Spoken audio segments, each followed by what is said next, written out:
ఓం నమో వెంకటేశాయ. వాస్తవానికి భారతంలో అసలు భారతమే చాలా డిఫికల్ట్ అంటాం కదా. భారతమే చాలా ధర్మ సూక్ష్మాలతో కూడుకుని ఉన్నది. ఒక్క పెట్టున జరిగితే భారతం ఎప్పుడు కూడా అర్థం కాదు. భారతంలోనే ఒక చోట చెప్తాడు, భారతాన్ని 10 సార్లు చదివితే కానీ అసలు భారతం వంటపడుతుంది అంటాడు.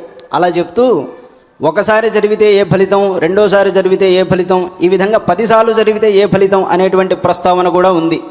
అటువంటిది కేవలం ఒక రోజులోనో, ఓ నిమిషంలోనో, ఒక సంవత్సరంలోనో భారతంలో ఉన్న విషయాలన్నింటినీ కూడా మనం గ్రహించలేం.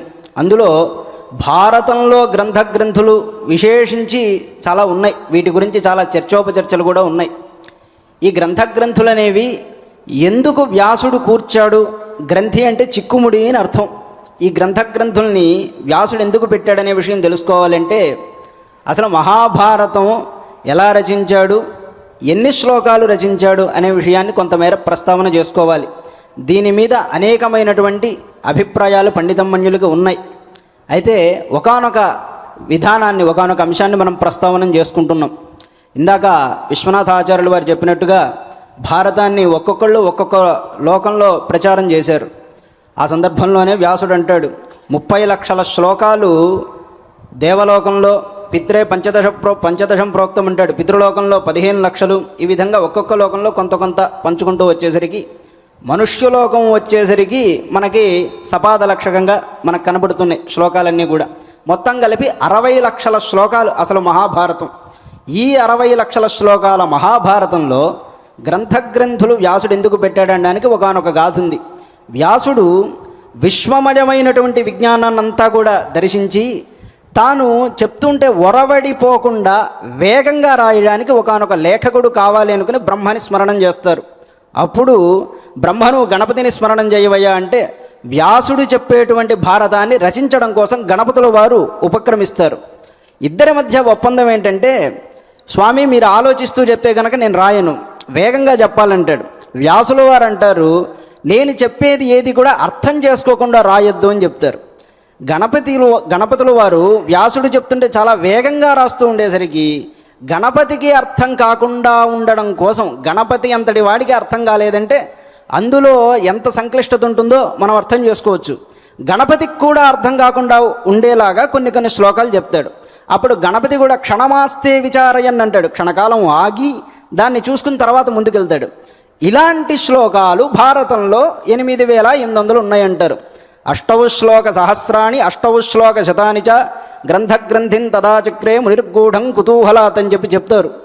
అక్కడ ఈ విషయం అంతా కూడా ప్రస్తావన వస్తుంది. అయితే ఇక్కడ పరిశీలించాల్సినటువంటి అంశం ఏమిటి అంటే, 1,00,000 శ్లోకాల మహాభారతంలోనే 8800 శ్లోకాలుంది అని అందామా అంటే, వ్యాసుడు చెప్పింది 60 లక్షల శ్లోకాల భారతం కదా. అప్పుడు ఒకానొక వాదం ఉంది, 1000 శ్లోకాలకి ఒక గ్రంథి ఉంది అని కూడా ఒక వాదం ఉంది. ఆ లెక్క ప్రకారం తీసుకుంటే గనక 60 లక్షల శ్లోకాల్లో ప్రతి ఒక్క 1000 శ్లోకాలకి ఒకానొక గ్రంథి ఉంటూ అశ్వత్థామ హతకుంజర లేకపోతే విదురుడు మాట్లాడేటువంటి సందర్భాల్లో ఇలాంటి చోట కూడా కొన్ని గ్రంథుల్ని పెట్టేటువంటి అవకాశం ఉంటుంది. అలా లేకపోతే 1,00,000 శ్లోకాలు రాసేటప్పుడే వ్యాసుడికి సంక్లిష్టత ఉంటుందా, గణపతికి అర్థం కాకపోవడం అనేది ఉంటుందా? అలా ఉండదు కదా.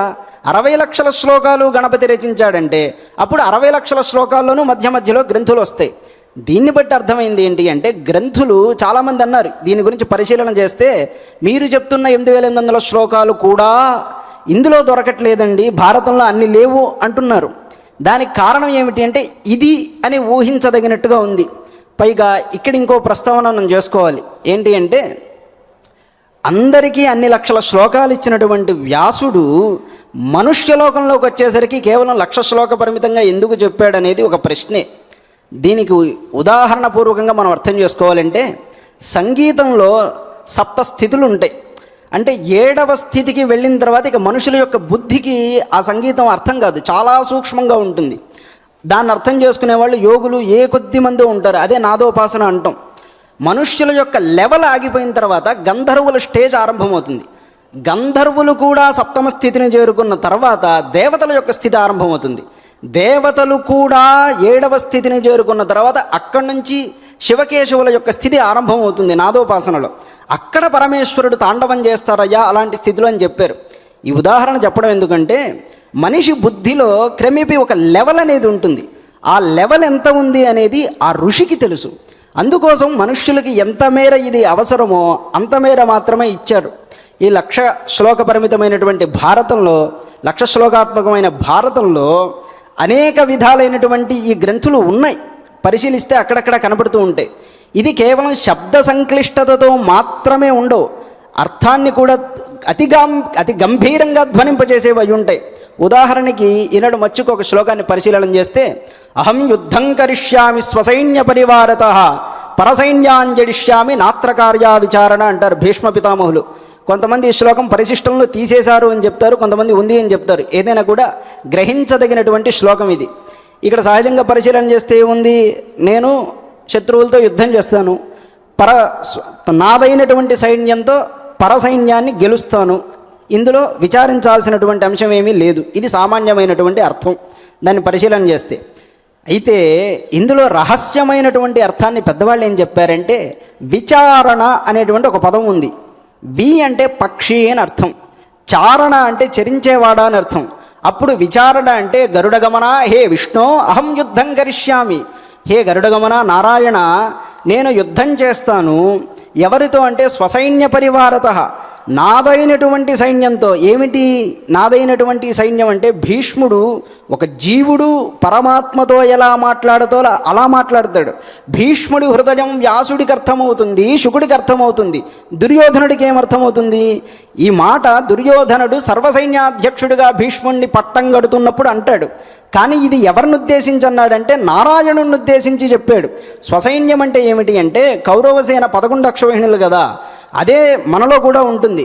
పంచ జ్ఞానేంద్రియాలు, పంచ కర్మేంద్రియాలు, మనస్సు కలిపి 11 అక్షౌహిణులని భావన చేస్తే, పరసైన్యాన్ని జడిష్యామి, కామక్రోధాదులన్నిటినీ కూడా నేను జయిస్తాను. ఇందులో నాత్రకార్యా విచారణ అనేటువంటి అర్థాన్ని ధ్వనింపజేస్తూ ఈ శ్లోకాన్ని భీష్మ పితామహులు చెప్తారు. అందుకే వ్యాసుడు అన్నాడు, అహం వేత్వి శుకో వేత్తి సంజయో వేత్తి మానవ.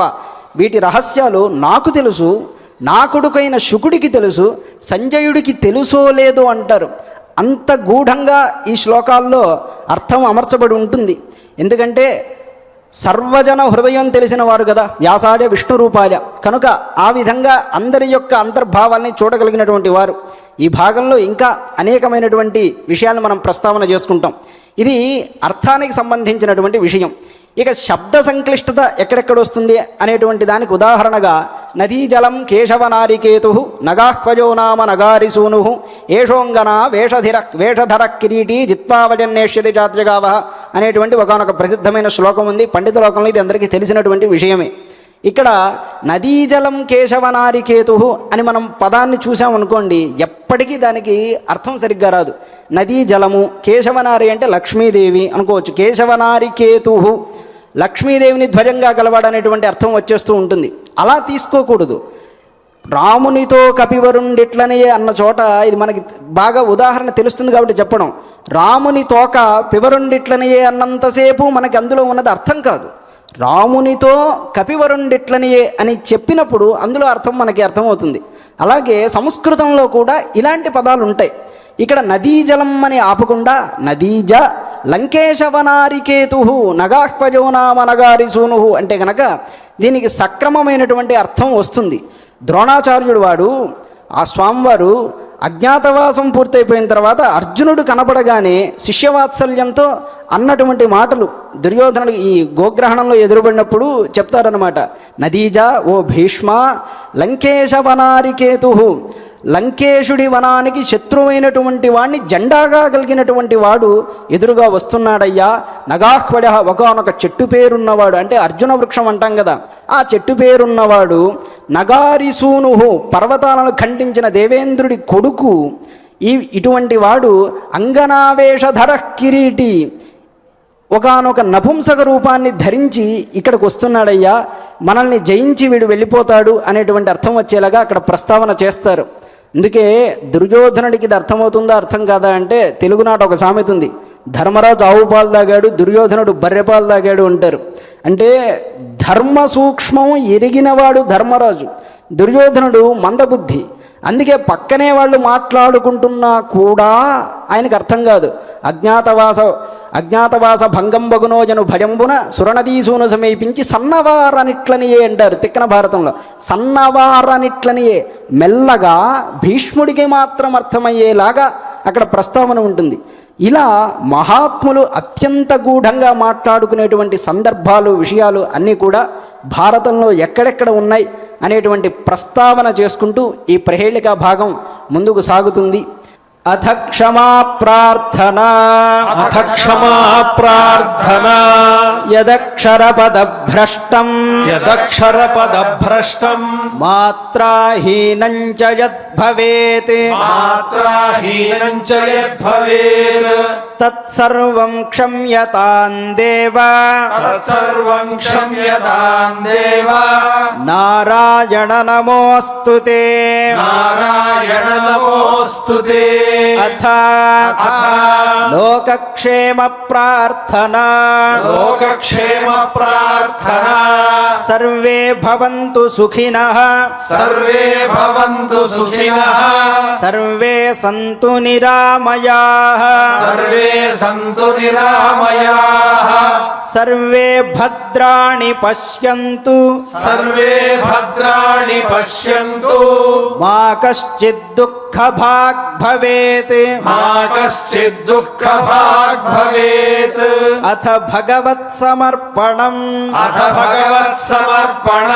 కాయేన వాచా మనసేంద్రియైర్వా బుద్ధ్యాత్మనా వా ప్రకృతే స్వభావాత్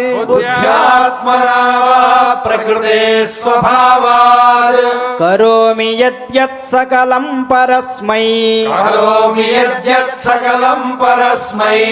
నారాయణాయేతి సమర్పయామి అథ మంగళం శ్రియః కాంతాయ కళ్యాణ నిధయే నిధయేర్థినాం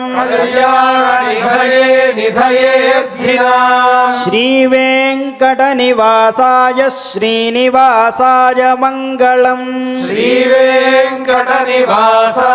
శ్రీనివాసాయ మంగళం.